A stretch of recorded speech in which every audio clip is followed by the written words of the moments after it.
আমরা অনেকে রাজনৈতিক ইসলামের ব্যবসা করে নির্বাচনের প্রতিনিধি হয়ে আমরা রাজনীতিকে ব্যবসায় পরিণত করতে চাই। তাই সেই সকল লোক থেকে আগামী নির্বাচনে দূরে থাকতে হবে। কোন সন্ত্রাসী কোন কাজে আসবে না। ছাত্রলীগের উপরে কোন সন্ত্রাস নাই, কোন শক্তি নাই।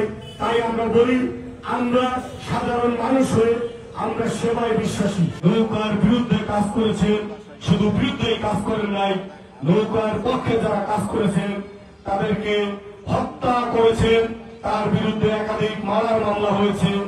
আমরা সকলেই জানি আজকে তিনি প্রার্থী হয়ে এই ইদ্রিস ফরাজীর বিরুদ্ধে নানান জায়গায় নানান বক্তৃতায় তিনি হুমকি দামকি দেন। আসলে সাধারণ মানুষ ইদ্রিস ফরাজীর পক্ষে রয়েছে, আমরা ইদ্রিস ফরাজীর পক্ষে রয়েছি। আপনার এই হুমকি দামকি কোনো কাজে আসবে না। আগামী 21 তারিখের নির্বাচন একটি স্বচ্ছ সুন্দর গঠনমূলক নির্বাচন হবে। সাধারণ মানুষ নিরাপদে শান্তিতে ভোট দেবে। মোটর সাইকেল মার্কায় ভোট দিয়ে আমরা আগামীতে এই ইদ্রিস ফরাজীকে উপজেলা চেয়ারম্যান বানিয়ে আমরা ঘরে ফিরব। এর আগে আমরা কেউ ঘরে ফিরব না।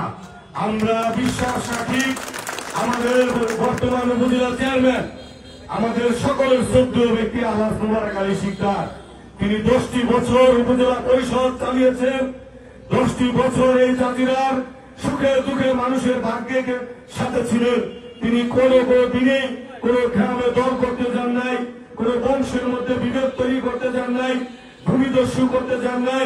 আপনারা জানেন এই রতন সর্দারের বিরুদ্ধে বড়কান্দি ইউনিয়ন, পালেচর ইউনিয়ন, কুন্ডেশ্বর ইউনিয়নে একাধিক অভিযোগ রয়েছে।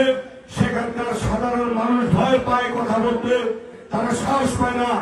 তাই আমরা উপজেলা পর্যায়ে, আমরা পৌরসভা পর্যায়ে যারা রয়েছি, আমরা সাহস রেখে আমরা বলতে চাই, আপনারা এই ধরনের হুমকি ধুমকি ভয় কোন ভূমিদস্যুকে কোন সন্ত্রাসীকে আমরা উপজেলা পরিষদের চেয়ারম্যান বানাতে পারি না। কারণ এই উপজেলা পরিষদ অত্যন্ত গুরুত্বপূর্ণ একটি বিষয়। এখানে সাধারণ মানুষের রাস্তার জায়গা, নেতা কর্মীদের রাস্তার জায়গা, রাজনৈতিক সংগঠনের রাস্তার জায়গা। তাই আমরা একটি ভদ্র মার্জিত লোককে চাই, যিনি ইদ্রিস ফরাজী তার অতীত কর্মকাণ্ডের মধ্যে প্রমাণ করেছেন তিনি মানুষের সেবায় নিয়োজিত, মানুষের কল্যাণে নিয়োজিত। তার অর্থনৈতিক লোভ নাই। আমরা অনেকে রাজনৈতিক ইসলামের ব্যবসা করে নির্বাচনের প্রতিনিধি হয়ে আমরা রাজনীতিকে ব্যবসায় পরিণত করতে চাই। তাই সেই সকল লোক থেকে আগামী নির্বাচনে দূরে থাকতে হবে। কোন সন্ত্রাসী কোন কাজে আসবে না।